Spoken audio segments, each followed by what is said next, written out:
The client, she actually says, like, it looks like you're putting a house in my basement. I'm like, we are. Why even leave, Yeah, right. Get your groceries delivered and just hang out. So we offer a full design build service. We partner with some really great designers in this area. Absolutely. Architects, designers, and decorators. And our team, we manage that process. So I'm still very involved in the design process, helping with feasibility and technical information when we're building a home or remodeling a home.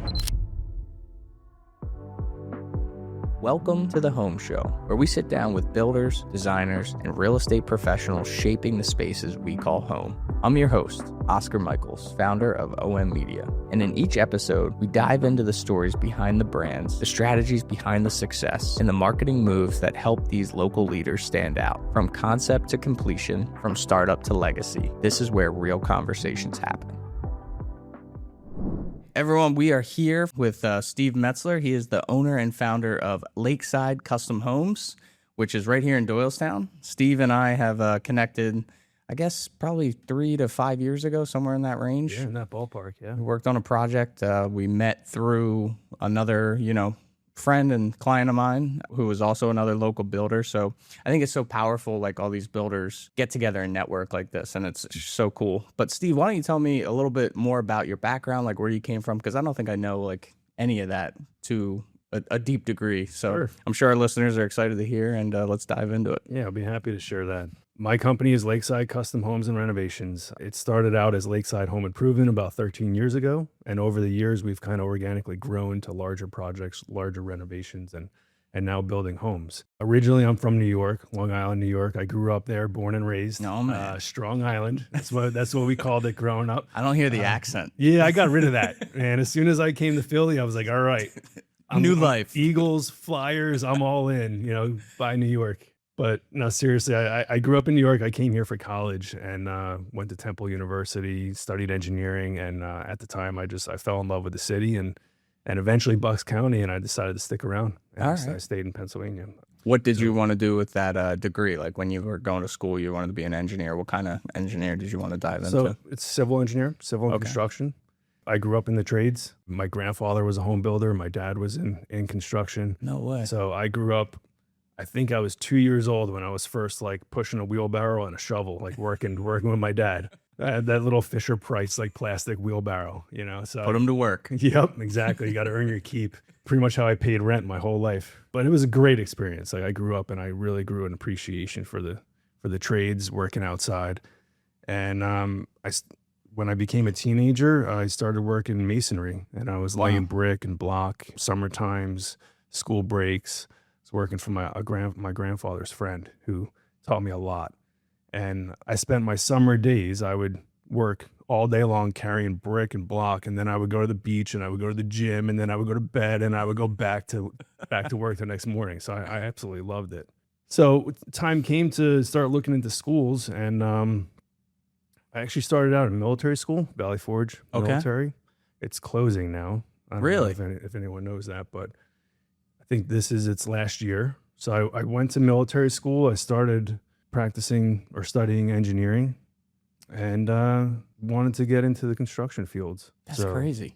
Yeah. So you went to school, and then, so you went to Temple, and then you went to military school? So long story short, I wasn't the best student in New York.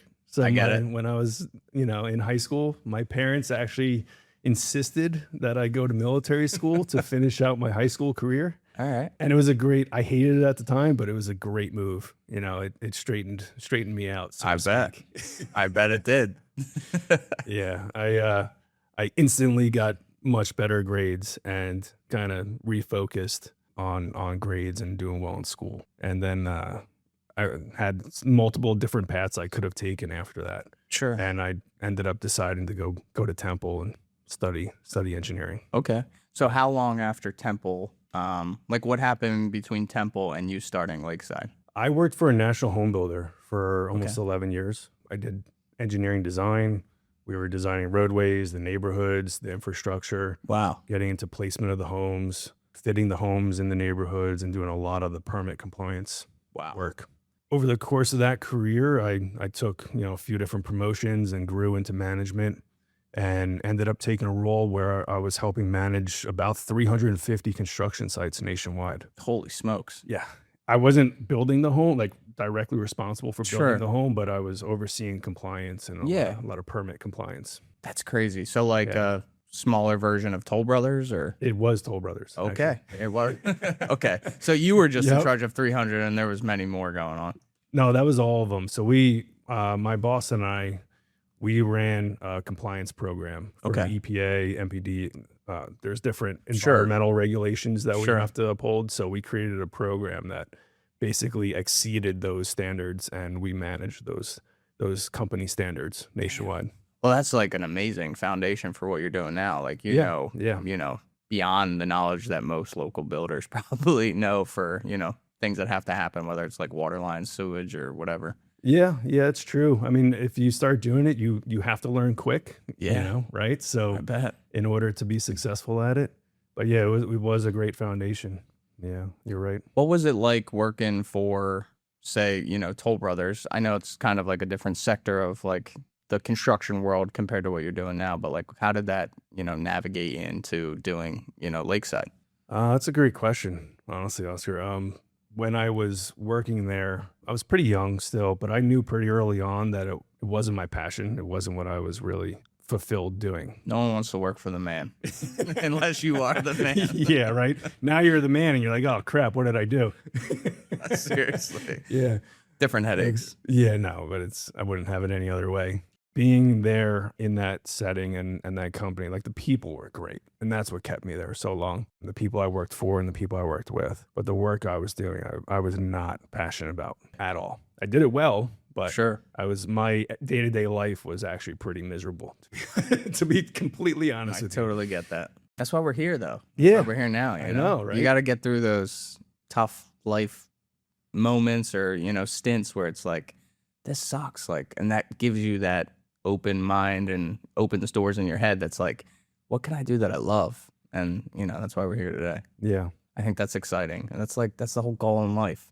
And I feel, some type of empathy for people that are stuck in their jobs, and whether it's a financial decision or, a relationship decision that they can't leave that position and Or go. fear. Yeah, exactly. Or fear. Yeah. But like fear is just that step that you have to take to see what's on the other side. And I don't know. I'm grateful for every day that I made the decision that I did and left that, I love bartending and stuff, but it's just like, I don't want to say I wasn't passionate about it because I really did. I met people like you and, other great connections in the area. And that's like kind of what got me past that fear of leaving, because it was great. You get cash at the end of the night. You have money in your pocket. You're like, you're good. You're safe. It's secure. Yeah, and you're having fun doing it at the same time. Have a beer after work and talk to these awesome people locally. Yeah. And I mean, I met so many connections there, and that's like what was like every day there was someone that would encourage me, like, go do that, go do it. And it's like, I should freaking listen. Like, why am I still here? Yeah, and just take that step. So, I took baby steps. I did, work during the day, photo work or marketing work, and then at night I would go and bartend. So I worked crazy 12 to 16-hour days, 3 to 5 days a week. And I was like, you know what, it's time, throwing in the towel. I hated it at first because I was like, I'm going to miss that. But they're like family to me, and we still run all their marketing and stuff. Course. But They're not going anywhere. no, not anytime soon. So what do your hours of work look like now? Do you really want to know? Yeah. Are my eyes red Well, right I now? know. Yeah, I trust me. I know. It's a rhetorical question. It's We all know. it's brutal. Yeah, I mean, all good things. It's like work that 5, 6, 10 years ago I would have been praying for or hoping for, and now that I'm here, like whenever I feel tired, it's like one of those moments. Like look back and like reflect on that. If this was 10 years ago, you would be so pumped and excited. Oh yeah. So I try and use that as like my motivation. when I'm going Gratitude through. is huge. It's so big. Every episode that I've talked to someone on here, it's like that. I always talk about reflecting on the past and like how far you've come. Yeah, where you started, where you came from, Yeah. and where you're at now. And it gets so lonely running a business, and like you can't talk to anyone else. It feels like family, friends, or whatever. You have to talk to other business owners to get through those emotional, like, oh, I feel like I'm failing, or damn, I feel dumb today, or like, why isn't this working? And now that I just take those moments, whether it's in the morning or I'm at the gym, or it's just like in the sauna. It's like I have to reflect and just like not be so hard on myself. And that's motivation to me every day. Yeah. Well, it's great that you have that self-awareness too. Like, Yeah. you need that self-awareness because not everyone has that. where they'll probably have a rough day or a rough month, and they're going to keep beating themselves up that they screwed up or they messed up or they don't know how to fix it. But you have the self-awareness of looking back on where you started, where you've gone, like the paths you've taken, and where you're at now. Plus, you have a network of people to rely on to help you. That has been the biggest that's thing. A brotherhood, that's a family right there. That absolutely. We're fortunate that we are surrounded by so many great professionals and great people in this industry that there's always somebody you can call to grab an ear, grab a lunch or a beer, and like just bounce ideas back and forth. Absolutely. And it's nice. Like, I feel like a lot of my network is not really my age. They're a little bit older, so they've experienced more than I have, which has been super helpful. Like, I feel like not too many of my friends are in the same boat as me. There's a few. I'm just not as close anymore. They moved away or something, or have a family and kids and they don't have as much time, which I get. But yeah, having that network locally has been a game changer. And those are the people I want on this episode because they've helped me. Even if they know or don't know that they've helped me, they have in one way or another, whether following their journey just as motivation or sitting down and talking to them. So that's why I appreciate you being here. Oh yeah, this is my pleasure, man. I'm more than happy to be here, and I'm grateful that I'm here. So yeah, man. Thank you. Well, let's dive more into Lakeside. So you leave Toll Brothers. What year is that about? So there's two time frames really. It's when I started Lakeside, I was still working at Toll. I was still engineering. Really? So I started Lakeside as a side business, and I ran that for a couple of years, and eventually it got so big. My kids were little, they were young. I was working 7 days a week, like 90-hour weeks. I was never around.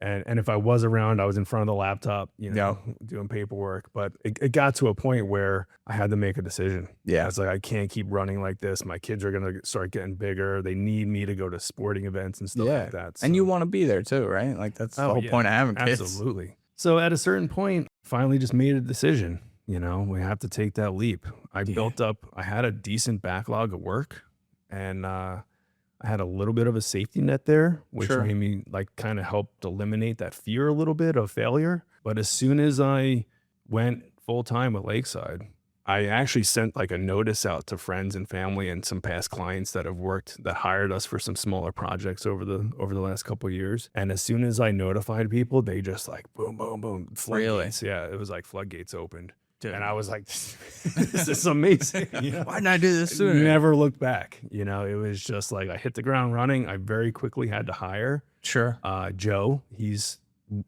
still here with us on our team today. He's a phenomenal electrician, phenomenal team member. And he was the first person that actually, trusted me and came on board, and he's still here today, almost 10 years later. So that's amazing. Holy smokes. Yeah. So what year was Lakeside started about? 2013 is when I started. 2013? Yep. Okay. I incorporated it almost right away. It was I started doing some little handyman type things for friends and family. And then as it kind of picked up steam within a couple of months, I incorporated it in late 2013. Nice. And how, I know it's evolving right now, but how did you land on Lakeside as the name of the company? Where did that come from? Because that's interesting to me. It's kind of like a twofold story. The really easy one is I was living on Lakeside Drive at the time. Okay. Fair enough. So that's a simple answer. The other answer is a little more emotional, because growing up in the trades, my dad and I we had a really close relationship, fishing and going to lakes and being out in nature. So he taught me fly fishing, he taught me freshwater fishing, and we did a lot of that. And as a kid, I always promised my parents that I would get them a lake house, or at least a wing on a lake house. Okay. That hasn't come to fruition yet, but we're still working on it. It's coming, man. So there was a deeper meaning, a passion of mine, Lakeside, on the lakes. It's still, we love being the lake life, as we call it, lake days, being on the boat, fishing and doing water sports. So that's it's a little bit of it's a hobby and passion of mine. So I kind of connected the two. That's awesome. So we went with Lakeside Home Improvement. I love it. And there's a lot of lakes around here. You have Lake Galena, you have Lake Nakamixon. Yeah. You have, there's a bunch. Yeah. Paulpack, Beltsville, Fairview. Yeah, man. Yeah, I haven't been up there in years. Is that where you guys typically go? Typically, yeah. We don't have a lake house or anything like that. Sure. So we take the boat up. We do day trips with the kids. Nice. Do all kinds of water sports. Last time I was there, I did a project for someone local, an architecture firm. I think it was Stanful Architects here. And we just did a drone shoot. Maybe it wasn't Stanful. I don't remember. but I don't want to name names and be wrong. Someone's going to fact check. We'll me just and go be with like, that. Yeah. Someone's going to be like, that's not true. But yeah, it's beautiful up there. I think it was like late spring, early summer. So everything was like full bloom. And it's just like, Nice that's when greenery and blue waters. I can imagine then and in the fall, it's just amazing up there to be, have a house and just drop the boat or kayak in the water and go. That's my happy place. Yeah, man. Yeah. I find Just myself get out there and unwind and just listen to the water and the, Yeah. nature, and then when we're ready, we just crank up the music and floor the throttle, and the kids are in a tube, and we're just throwing them off. Yeah. Man, I would love to do that. Yeah, you should come with us, man. It's open invite Love to. anytime. Bring a case of Miller, Yeah, some sunscreen. yeah, I'll be you guys good. can come anytime. It's fun. Hell yeah, man. I do love lake life. Like, I'm not against that, but I'm definitely a beach person. I think it's because of the amount of work that I do down there. Like shore points, I just like in the mornings I will get up real early and grab a coffee and just walk the beach, and it's just, man, that therapy for me is like Oh yeah, none other. yeah. So my dream is to have a little condo at the beach at some point. I don't think I'll have one of these $20 million homes anytime No, soon. why not, man? I A don't couple know, more maybe. podcasts, and you might get there. Maybe like 10 more thousand. Yeah. We'll see. But yeah, I mean, getting away, that's cool how you tied that in though. So I feel like listeners who have the lake life mindset will be calling you in the next couple weeks. Maybe We'll see. I get that question a lot. It's like, why Lakeside? Do you only build lakeside homes or lake homes? And I was like, no. I mean, I would love to build you a lake home, but Yeah. we're in Bucks County. We're in Doylestown. Not many lakes in Doylestown, so Sure. it was just one of those emotional pieces that we tied to the I love it, company man. name. And that's, again, that's what fuels that motivation to keep it going. Yeah. It's great. I Yeah. love that. So right now you have, Lakeside. What does the inside look like? Do you have multiple crews working? Do you, or multiple I assume multiple projects are going on. So how does that look? How does that work? So as far as projects, we're typically anywhere between two to five at one point in time, Wow, okay. depending on the size of the project. If it's a full-blown custom home or remodel, that's a larger project to us. course. So it's going to be on that lower end number, Sure. just so we can manage it Yeah, properly. of course. If it's a handful of bathrooms and kitchens, then then we're all in that upper end of that Sure. range. Okay. So it fluctuates. It depends on the size of the project, the type of project we're working on, and if we can manage it properly at the time. So we'll never overload our plate. Yeah. We never want to be stretched thin because that affects a lot of things Yeah, it down the does. line. Yeah, it does. So we're always managing that workload. Little pipeline schedule. action, making sure that's clean, right? Oh yeah, yeah, absolutely. Scheduling has been a big, thing in my priority list and making sure that's tight because, quantity over quality is never what I wanted to Absolutely. do. We're not your Dollar General store where, we're the cheapest price for everyone. We don't say yes to everyone anymore, which is I'm Oh, grateful that's a great for. place to be, yeah. And it's not that I don't want to say yes. I love to help people, even if their budget doesn't really align with, our work all the time. Like, because that's who I am as a person. Like, if I can help, I will. If I have the time, I'll do it, and I'll do it to the best of my ability. But it's come to the point where it's like, we get a ton of requests all the time. And it's like, I just can't fit you in. If you can wait, I can fit you in. You Sure. know? And yeah, it is. It's a good problem to have. But I've I've always prioritized quality over quantity. That's just been my number one thing. When I first started, maybe not so much, right? Like I was trying to get as much as I could, and then I learned quickly. You're in that big growth spurt, Yeah. You're real hungry. You're it's that fear again, like, right? Like, oh, Yeah. if I say no to this, they'll never call me again. Yep. Sort of a thing. But Yep. it's not true. If the good people are willing, they know your work and they know the relationship they have with you, and they'll wait for you if they need to. Yeah. If they can. Sometimes you can't, but most of the time. Yeah, you have to position yourself so they see the value, right? It's like, if I wait for him, will I get, the quality that I want? And if I don't wait for them, like, am I going to get what I, paid for, yeah, exactly. so to speak. Yeah. Exactly. Put that that. bluntly. Sorry, guys. Exactly that. I mean, it's just people have to understand the value, and that's the whole point of being a business is you're trying to portray your value, and that's why you're in business, right? So that's always just an interesting thought in my mind is like, don't build the pipeline too much that I overextend myself because then quality, drops. I've experienced that more than once, but it's Yeah, a or learning you're- curve, But also you could be stretching yourself too thin. You could be losing sleep at night. You could be really unhappy with the work you're doing and how much of it so it all carries weight on Yeah. you. There's that fine line where you just don't want to cross. Yeah, it takes time and like we said before, like self-awareness of knowing what you want to do and can do. For sure. Yeah. So You mentioned, full-blown custom homes and then smaller jobs. What do you guys mainly focus on, or is it a plethora of projects? Like what services do you offer so people, know what to reach out to you? Because you do offer quite a lot from what I've seen. Yeah, anything residential construction based, to put it simply, right? So if we're building a full blown custom home, we've built a bunch of carriage homes in like the New Hope and Doylestown area, in-law suites, custom remodels, kitchens, bathrooms, basements, any kind of renovation on an existing home or a completely new build for a primary or secondary home is what so we really specialize in anything residential, remodel, or construction. Sure. That's our target audience. Have you done any commercial projects, just out of curiosity? We have, yeah. Okay.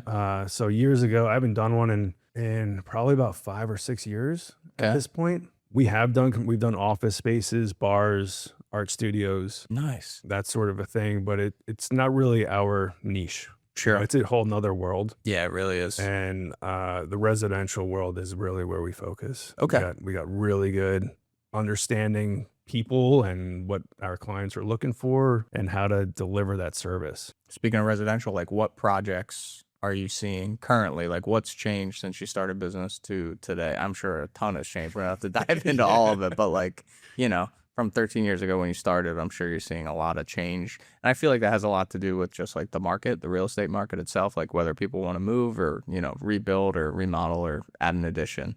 Yeah. What are you seeing? Like, what are you getting a lot of requests for in today's market, in today's world?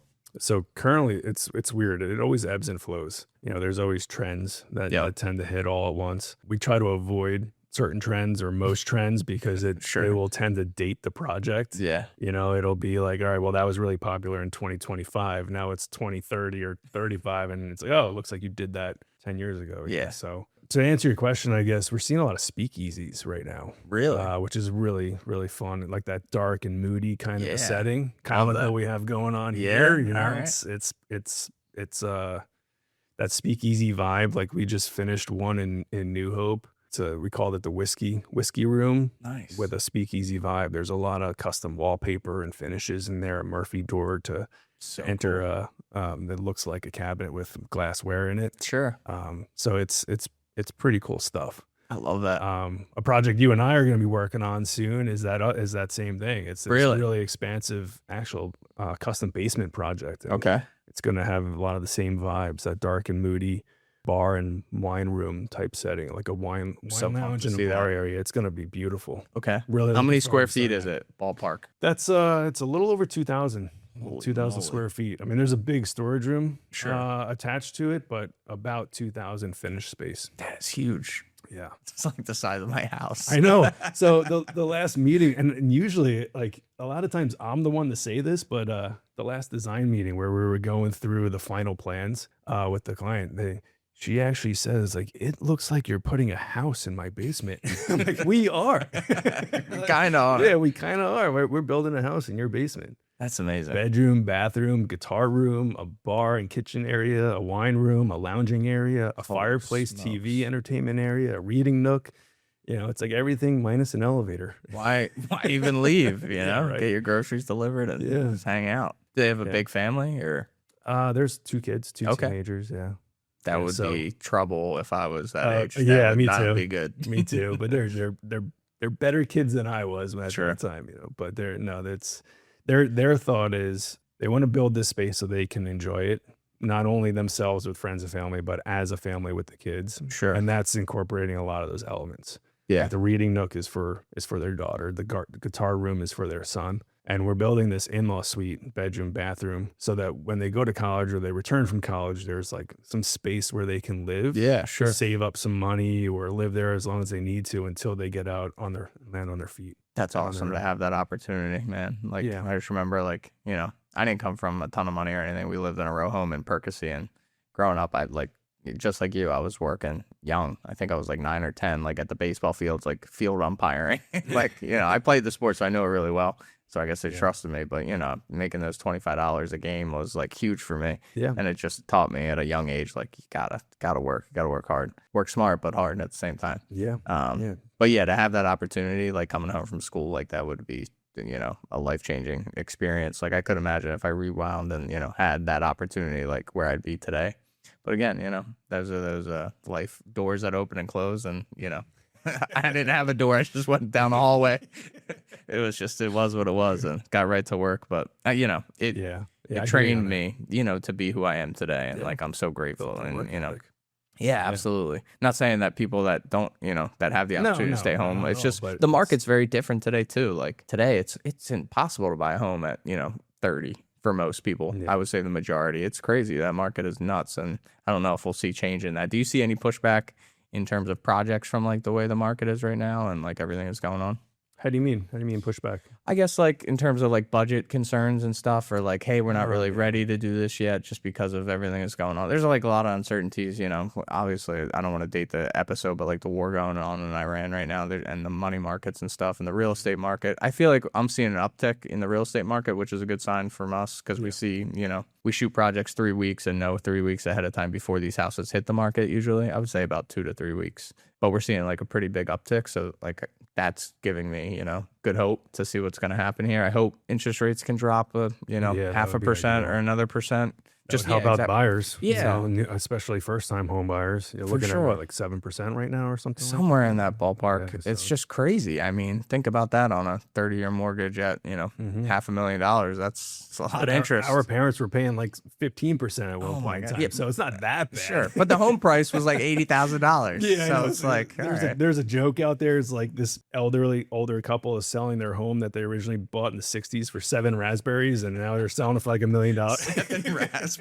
Yeah, my wife Brianna makes that joke all the time. It was something that was like on socials a long time It's ago. true though. Yeah. It's like, Jesus. As far as pushback, not really, to be honest with you. Like there's always uncertainty. Sure. I think anyway, like we just came out of like some of the most uncertain times I think that we will hopefully ever experience. And it was the COVID years, that was a lot of craziness happened during that time frame with projects and work and what you can and can't do. And like you said, right now with what's going on overseas in the market, I feel like there's always uncertainty. Sure. It's just whether or not like as a homeowner or remodeler, like, how are you going to react to that? Are you going to let it dictate what you do day to day? I don't think so. Yeah. Right. It takes a while to affect our clients and our customers. For sure. Yeah. I think that's what I'm seeing. Like, because we shoot more luxury than your average home, I would say, just like our team in general. Mm-hmm. And the people that are in that tier don't really, $1 million to them isn't as much as it is to your average person. Not that it's not a lot of money in general, but they're just, they have liquid assets that they can, rely on or whatever, or they're making passive income elsewhere. And it's just really not that big of a deal to them. Yeah, or they have or they have a planner or an advisor who's helping them manage those funds and those investments, and they can allocate the funds to do it, to invest in that project. Yeah, absolutely. Yeah. And that's the other thing. It's like investing in that project that becomes an asset to them, like even bigger than it is. So that investment will over time, be even bigger than what they paid for it. So yeah, you get a big return on the dollar amount. In time, not right away. Sure, it takes time for sure for that to come to fruition. But our customers, they're not typically leaving their home anytime soon. Yeah, so it's really their way of life. Yeah, and the enjoyment that they're going to get from that remodel or project. From that build. For sure. So we tend to focus on that quite a bit. Sure, because actually one of our part of our company tagline is so it's dreams built, lives transformed. And I created that from a customer after she told us how we changed their lives by building this project for them. So we focus heavily on the enjoyment that they're gonna have throughout the course of living in that space. Yeah, it's more of a lifestyle choice than a financial choice at that point. Yeah, exactly. I mean, there's ways in both ways, but more lifestyle than finance. Well, let's talk about some of the projects that you've done. Like, what was a highlight for you, or like a milestone project that you can like remember, whether it was recent or when you got started? Like, what was like a wow moment for you? That's a great question. We don't need the names or addresses. I'm just trying to get an idea of like what the project looked like. I'll give you that name and address real quick. You want me to jot it down? Phone number. Give it to all the listeners. They're gonna go visit. Like, wow, that looks crappy. Man, I'm never hiring this guy. Yeah, right. I would probably, if I had to like answer right now, I would probably say it's like the first edition I ever built, because like I said, like as Lakeside, I was involved in a lot of home builds. Sure. As like I said, when I was a young kid going through my life, but when Lakeside, when I, working as Lakeside, had an opportunity to build an in-law suite in Newtown, Pennsylvania, that was probably a big milestone. That was a learning lesson, right? Like how to Sure. manage different trades and different people and how to still develop a great quality product. So that was a great milestone because it got me back into the new construction Sure. realm, because it was obviously, it's an addition, so you have new construction work going on, but you have to tie it into the existing home. So Sure. it makes it a little bit harder than actual just new construction. Yeah, I bet. So that was a big milestone. I tell people all the time, a remodel a lot of times is harder than building a new house. I can imagine, because you're dealing with things that you didn't build in the first place, and you have to figure out how to wire it in together. Yeah. Like, that's got to be tricky. Especially when you have homes that are dating back to like the 1700s. You know, we have like, even this building, I don't know how old this building is, but I think 1800, somewhere in that realm. There's a tremendous amount of character in these homes. Yeah. But there's 300 years of people living there and working on it, and just trying to like take down a wall and see what's behind that, and how are you going to incorporate this new like master bedroom addition or an elevator into this 1700s, circa 1700s farmhouse. It's mind-blowing sometimes, but it's amazing. Like, I love it. Yeah. It's so challenging. That's the best part, is like, you're never bored. yeah. Steve, how are we going to run the plumbing through this stone wall that's 4 feet deep? I don't know. Send in a stick of dynamite. We'll make a hole. No, I'm kidding. Don't do that. But yeah, that's the great part of doing what we do. Absolutely. Yeah. Talk about a little bit about how like the workflow process kind of works for you guys. So for any listeners listening that are interested in a project or a remodel or building a new home or whatever it may be, how does that work? So how someone reaches out via call, email, text, or yeah. So we offer a full design build service. We partner with some really great designers in this area. Absolutely. Architects, designers, and decorators. And our team, we manage that process. So I'm still very involved in the design process. Okay. Helping with feasibility and technical information when we're building a home or remodeling a home. I still have my engineering license, so anything with site development or permitting in that sense, I'm right there with. You're streamlining that. That's huge. Yeah. So we offer a full design build service. So if somebody calls us, they've never worked with us before, they don't know what that experience is like. We sit down, we have a consultation. We discuss that process and what that looks like. And typically that starts with a property survey or a home survey, depending on the project. And then we meet and we go through a design process. And that's where we're generating plans that are very similar to like an architectural set of drawings. If it does involve an addition or something more substantial like that, it is an actual architectural set of drawings. Sure.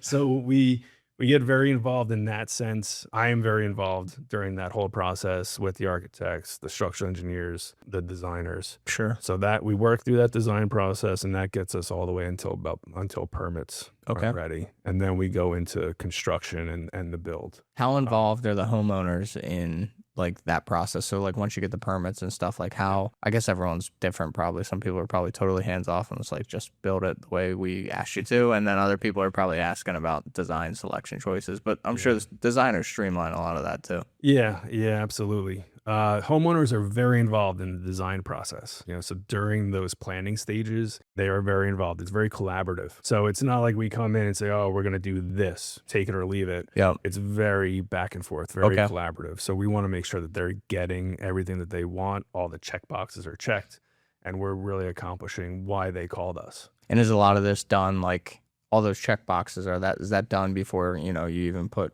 one hammer into the wall? Oh, yeah. It's absolutely. all done ahead of time? Oh, yeah. Because I could imagine the change orders would be quite wild. Yeah. And that's one of the things, like I have to educate people a lot on that. It is rare that we actually have a change order during construction. And it's not caused by us missing something or thinking like, I didn't think of this or didn't plan for this. It's going to cost X amount. Yeah. We do all that investigation and due diligence before we start. Sure, you have to. So when we get to that permitting stage or that threshold of when we're stepping into the actual construction phase of it, we know all those details are ironed out. And at that point, the homeowner is like, okay, do what you have to do. We're going to sit back and relax and we're going to watch. We know all of our answers, all of our information, and we just go with it. Yeah. So I'm sure that makes life a lot easier. Yeah. I'm sure there's times though, it's like, oh man, we, chose the wrong sink or something, or it's the wrong length and stuff like that. Does that happen? Like, Yeah, I ever? mean, sometimes you have little surprises like that, or Or something maybe comes they in see damaged. or they see a product and they're like, oh, that's not what we hoped for. Yeah, it's rare to be honest with you. That's amazing. Yeah, it's pretty rare. I mean, that used to happen, but you make those mistakes and you realize like that affects workflow and that affects Yeah. the customer experience, and so you just don't make that mistake again. Yeah. You don't want those bottlenecks, man. Yeah, For yeah. sure. So that just affects their experience. And our number one company standard is the customer experience. So when you look at our website or signs we have up in the office, customer experience is at the top. So having those kind of mistakes earlier on in business, we very quickly figured out how to iron those out. That's awesome. Yeah, and it all comes down to planning. Oh, proper for planning. sure. Yeah. Absolutely. My biggest like priority and has been since I started is like how our workflows happen. So like a big thing right now that we're working on, I haven't even mentioned this to anyone yet, but we're like custom coding a CRM built for our business specifically that elevates that customer experience. Like that's so important to me. Like right now, if you log in to book a shoot, it's a little finicky and when you do it online. So we typically just say like, just reach out and we'll, coordinate. And like how I want it to work is just they can click in, they see exactly what they want. And if they don't, they can, send us a message that says like, hey, here we go. And then AI on the back end will pull their email and, filter it into a recommended package for them. Like we have so many things that I just want the client experience to be so great. Like that, like when you get a new Apple computer, it's shipped to your house, nice, tightly packaged box, unlabeled, unbranded right away. And you take your box cutter and you open it up. You lift the lid and you see the Apple symbol and how neatly packaged. It has like that wax paper on there. It's just so perfectly, no wrinkles. Like it's perfect. I want that for every client we ever work with. Granted, Apple has literally hundreds of thousands of people working on this to make sure it looks like that. But it has to start at the top with someone that has that idea to make that experience. And that's kind of what I'm trying to filter down through our team. We're customer relations first, and then we're photographers or content creators or social media marketers, whatever. So that experience that is something I've prioritized since day one. And it's a learning curve every single day because we're a small team, right?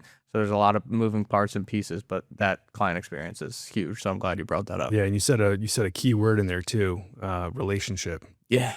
Building and fostering relationships with people, like your team internally, but also externally.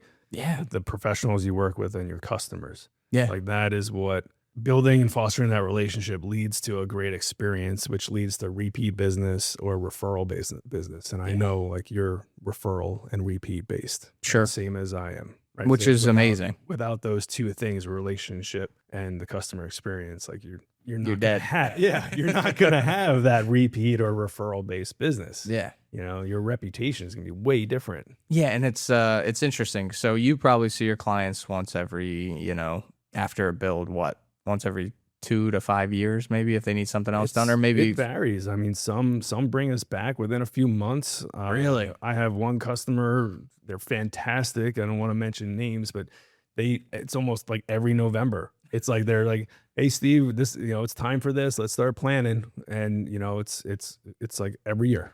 And we're just working our way through their house. Another one plans a vacation every year, usually in the springtime, and they go away for a few weeks, like 3 to 4 weeks, depending on the project. And we come do all the planning, then we come in, do the work, and they come they're not home there. And they have a brand new, oh my God. brand new space. I wish my life was that together. Seriously, I mean, and I'm so grateful for that. So it's so cool. Like I never imagined when 13 years ago that it would get to that extent. God, that would be but amazing. It's amazing. That is truly amazing.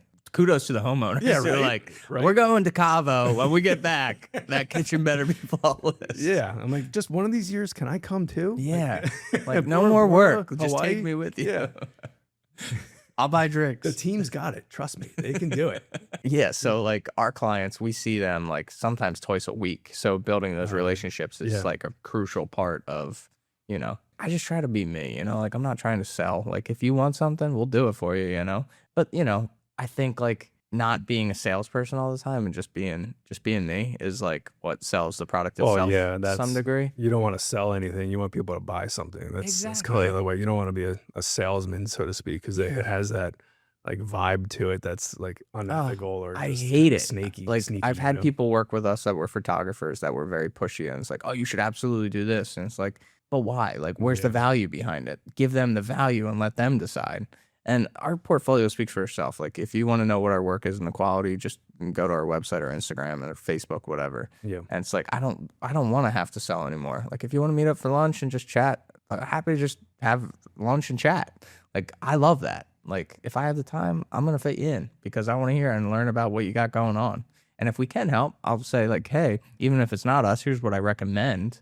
And here's how I see it playing out, because that's adding value. I'm not selling the product. It's just, hey, here's what you could be doing that I think would be really beneficial. Yeah. Whether you use us or not, I don't care. It's not that I don't care, but, go do it and see the return on that. And then when it happens, whether they use us or not, they see the value that was added during that conversation. And then they're, again, repeat customers. Yeah, and I can vouch for that because I've been in those shoes and you've done that fit in with me and it's paid off and worked out really well. Your work speaks for itself. I appreciate that. Yeah. I mean, yours does too. I mean, I shot a few projects for you and I'm pumped as hell to go shoot this basement for you.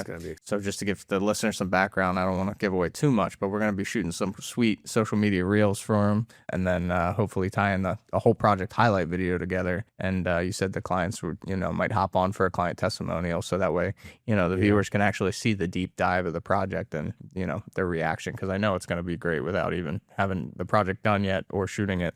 I haven't asked them yet to do that, so well, this episode I have to get their permission. This episode won't come out before you ask that question.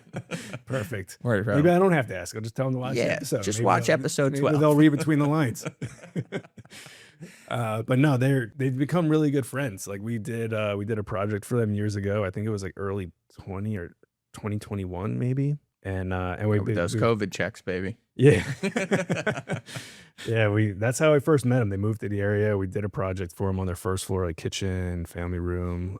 We did some smaller things over the years, just kept in touch and then, bringing us back for this. So nice. How'd you guys like originally connect in terms of like, you guys have kids the same age or?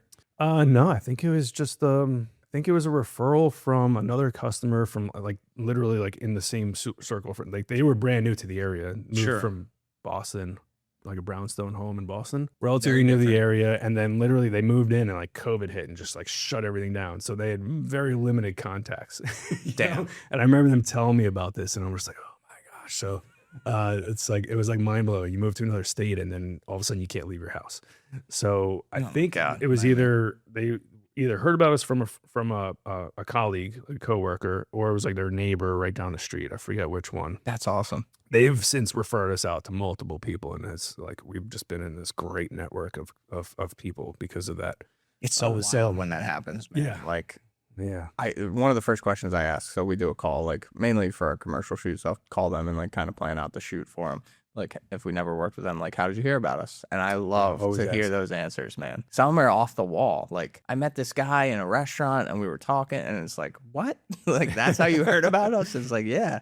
And those are success stories like that I try and put in my memory bank. That's like, this is why I'm doing this, man. Yeah, buddy.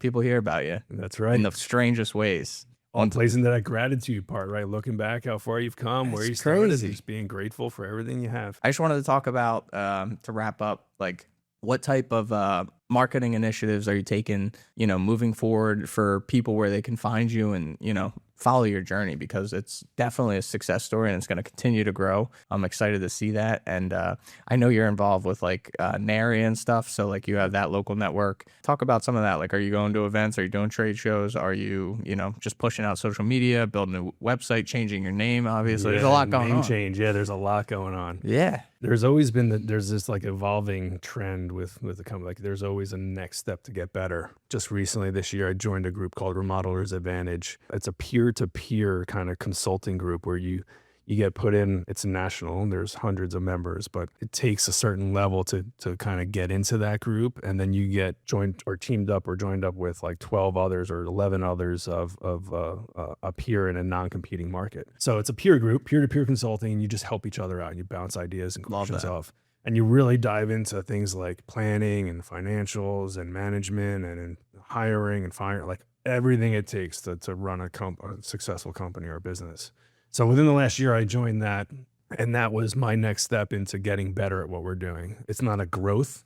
There's no like growth goals there. Sure. It's really just fine tuning what we're currently doing and getting perfect at what we're currently doing, the systems we have. That's awesome. So from a marketing initiative, it's learning. I very quickly learned I'm not doing enough marketing in that group. I could argue that for everyone I talk to.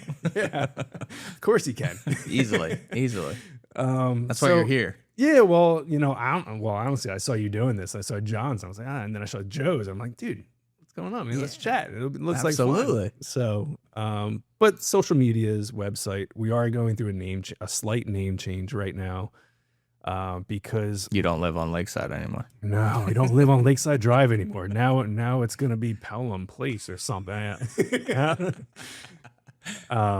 Yes, so we are going through a name change to just try to, from a marketing standpoint, like home improvement, it's a great name and I love it and I know why I chose it at the time, but it kind of sounds more handyman type, like small. And I'm not downplaying handyman. Like, Yeah, we're, no. we're not like typically a handyman service. There's a lot of great ones out there. We actually have mutual friends that are great handymen. So I'm not talking absolutely. about that business. But we're more of a larger remodel home build company. So we're going to drop home improvement off of the name and we're adding custom homes and renovations. It makes perfect sense.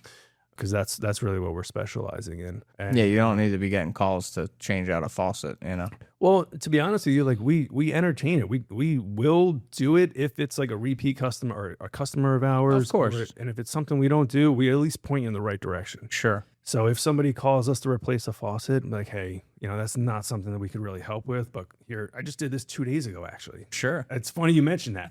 Literally 2 days ago, somebody called for that.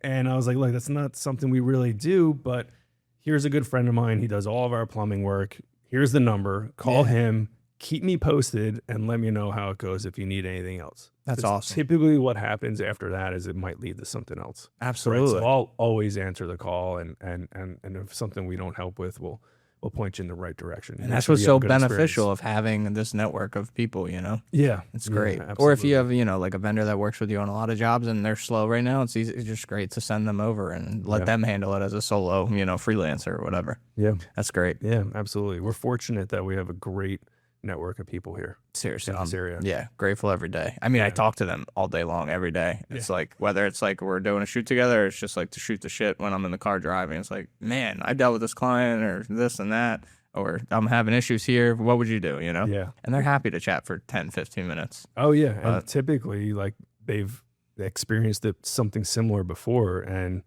they'll be able to offer some advice. Yeah, absolutely. How to get better and handle it better next time, or for sure, or to how to go back and resolve. Yeah, absolutely. Yeah. Just to wrap up, what is the best way for listeners or someone who's watching the YouTube episode to get in touch with you? Do you want them to call? Do you want them to email? Do you have a form on your website that's better for them to fill out? So I would say, website would be great. Okay. lakesidecontractor.com. Okay. There's a lot of great info on there, pictures. There's our most of our team members are on there. Client testimonials, Testimonials, that's huge. Yeah, they're on there too. So it's a great website. It's a little dated with the pictures from that sense. I do need that marketing push we're talking about. Sorry, I wasn't selling. I'm just asking. So like website would be great. It actually, if you fill out a form, it'll actually give you my calendar right then and there through Calendly, so you can pick a time. Oh, that's great. So it kind of streamlined that process. So you could pick a time that's convenient for you, and we can chat very quickly. Sure. And it'll either be, depending on your project or what you choose, it could be a phone call or a Zoom meeting. And then from there, we go into the next steps of like, let's meet in your home, let's meet in person, and we'll talk about that process a little bit more in depth. So website is great. Sure. But if you're more comfortable texting or calling, you can do that too. Yeah, and we'll drop your info at the end of this episode so people know where to reach you. Sweet. Last question about projects when people reach out. Is there a project too big to take on? So like around here, some of the homes that are being built are 10,000 plus square feet in some areas, like Upper Makefield and stuff. Yeah. Is that too big for your team to handle? Or Not at all. We're actually doing one right now in Really? Makefield, right off of Wood Hill Road. Wow. Yeah. Oh, it's so beautiful back there, man. It's almost like you knew to say that. I didn't. You know. did. I know you did. But it's something I asked, like a lot of local builders, like there's, I don't want them to get calls where, they bite off more than they can chew. And I kind of want to set that expectation up for viewers up front, like who to call for these niche projects that are, massive, I would call them hotels, and I shoot them all day long. And it's just like, you know, a lot of it's in the main line, but it's starting to migrate this way. I don't know if New York's coming down or people from the city are moving up from Philly, but there's more and more going up every day. There's not a lot of land left. I know, Actually, that's the hard part. there's almost none. Yeah. From a lot of feedback I'm hearing from. Inventory is very low. People always ask, like, Oscar, you see opportunities before anybody besides the realtor. And realtors are very hush-hush on a lot of this stuff, or only tell, like, their close circle. So, you know, I try and be fair and spread the wealth. Like, hey, you know, there's a lot of land going up. Here's the price. It will be up in, like, the next 3 to 4 days. And I try and tell some of the local builders that info because they've helped me so much. It's like if I have a little bit of insight that I can share, happy to do it. But yeah, land is scarce around here. Very. And just to answer your question, like a project's too big, like we're not a Toll Brothers, right? We're not a development builder. Sure. So like multiple homes or development is Sure. something that's not, we're a small team, more boutique than anything else. Sure. So single primary home or any kind of remodel project is really where So like a 20,000 square foot McMansion. Well, I would call that a mansion, not a McMansion. Yeah, not a McMansion. So that's something you guys could absolutely streamline and do. Yeah. Obviously, yeah, you would take on It would less projects. Yeah, to we do would that. be very highly focused on that Sure. sole project. Yep. To manage that properly. But yeah, It's great. And I always ask this question. Sorry, but I was just gonna say, like, Yeah. 2,000 square foot, 5,000, 20,000. No matter how big it gets, it's just you just break it down into smaller projects. Of course. You know, and Yep. a good friend taught me that. And another builder, Sure. any size project is just consistent of 10 or 30 smaller projects. And Absolutely. you just go through the sequence and you build it one by one, and before you know it, you have this. That's how I beautiful shoot mansion. those beautiful mansions. Like, all right, let's focus on the kitchen, come back another day, focus on the living room, dining room. You know, like I have to break it down that way because I'm worried about trying to get through the whole thing in, you know, a month or a day in my case, not your case. It's impossible. You know, like the quality will drop if I don't break it down that way. So, no, that's great, man. Yeah, I know. I asked that question specifically on here is because a lot of builders in the area might not offer that. For example, like John Gemme, like his focus is remodeling, historic renovation. Like that's what he does. He steers away from custom home building. It's not something he wants to get into. They're really good at that niche, and that's what they stick with. It's funny because he's building a gorgeous custom home right now. I said he was out of his mind when he was doing it because how much he talked about, I only want to do, you know, renovations and stuff. But yeah, that project is pretty phenomenal. I'm excited to shoot the final results for him. Yeah. We're building one right down the street, or we're wrapping up actually. We're Up north a little bit bit. I north saw of that. Yeah, and so I drive past it all the time. I Yep. see the progress all Yours the is time. tucked back a little bit. Yeah, you and can't see it from yeah, the road. No, very you private. can't. Yeah. I like that. Well, maybe one day I'll see it. Yeah, you're welcome anytime. But yeah, man, it's great having you here. I thank you so much for just coming on and taking the time. I know you're super busy, probably up to here with work, just like me.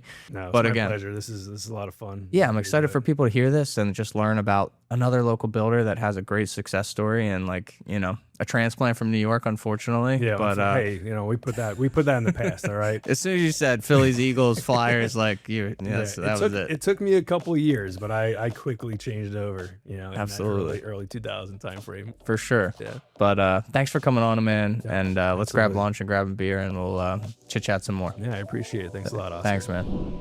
Thanks for tuning in to The Home Show. I hope you enjoyed the conversation and found something you can take with you. If you liked this episode, be sure to follow us and subscribe on Spotify, Apple Podcasts, and YouTube. And if you're a local leader in the real estate, design, or construction industry and want to share your story, visit om-media.com to apply to be a guest. Until next time, remember, you can't go home without OM.